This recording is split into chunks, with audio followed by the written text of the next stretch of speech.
Pasimpleng clapback ni Pia Wurtzbach kay Heart, excuse the cheese. Noong ika-17 ng Agosto, nag-viral ang Instagram post ni Miss Universe 2015, Pia Wurtzbach Johnsy sa X, matapos niyang ipahayag ang kanyang pasasalamat at paghanga sa kanyang asawa, si Jeremy Johnsy. Ang kanyang post ay naglalaman ng mainit na mensahe ng pagpapahalaga para sa kanyang mister na tinawag niyang best friend at life partner. Sa kabila ng kanyang abalang schedule, binigyang diin ni Pia ang hindi matitinag na suporta ni Jeremy sa kanya, na naging daan upang mas mapagtuunan niya ng pansin ang pagtupad sa kanyang mga personal na layunin. Sa kanyang post, ibinahagi ni Pia ang detalye ng kanilang 3 linggong magkasama, kung saan madalas silang magkasama at tila hindi na mapaghiwalay. Spent the last 3 weeks with my best friend and life partner, pretty much joined at the hip at Jeremy Johnsy, and I had the best time,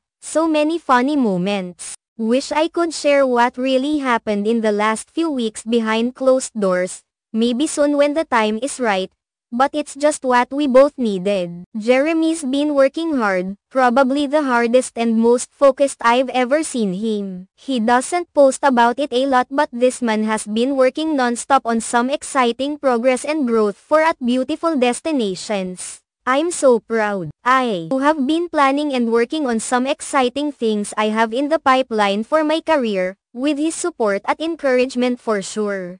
Excuse the cheese, but I'm just so grateful to have a partner who lets me fly and reach for my goals, ang isinulat ni Pia sa kanyang Instagram post. Bagamat ang post ay naglalaman ng mga positibong mensahe at pagpapahalaga, hindi ito nakaligtas sa mga mapanlikhaing interpretasyon ng mga netizens. Isang user sa X na nagngangalang Bortang Barbie Girl, ang nagbigay ng mali siya sa mensahe ni Pia, na nagsabing maaaring ito ay isang pasimpleng clapback kay Heart Evangelista. Ang haka-hakang ito ay tumutukoy sa kontrobersya na umuukit ng pansin sa pagganap ni Heart sa social media. Partikular ang kanyang pagsusuot ng luxury necklace na ibinigay niya sa kanyang pet dog na si Panda. Ang reaksyon na ito ay nagpapakita ng malalim na epekto ng social media sa mga personal na buhay ng mga sikat na personalidad.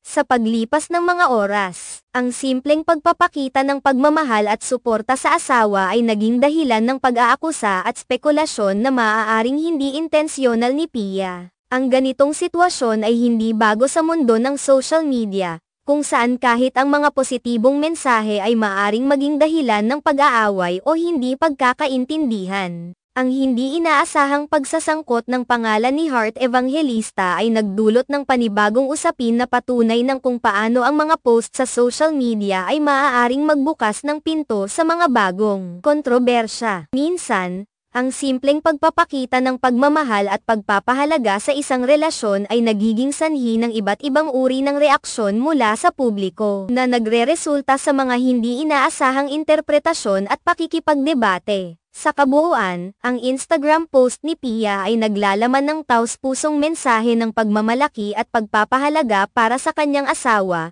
ngunit sa mundo ng social media, ang simpleng pagkilala sa mahal sa buhay ay maaaring magbukas ng pinto sa mas malalim na pagtalakay at usapan. Ang post na ito ay isang paalala na kahit ang positibong layunin ng isang tao ay maaaring magdulot ng iba't ibang reaksyon, at sa katunayan, ang mga ganitong pangyayari ay nagpapakita kung paano ang social media ay may kakayahang makaapekto sa personal na buhay ng bawat isa, kahit na hindi inaasahan.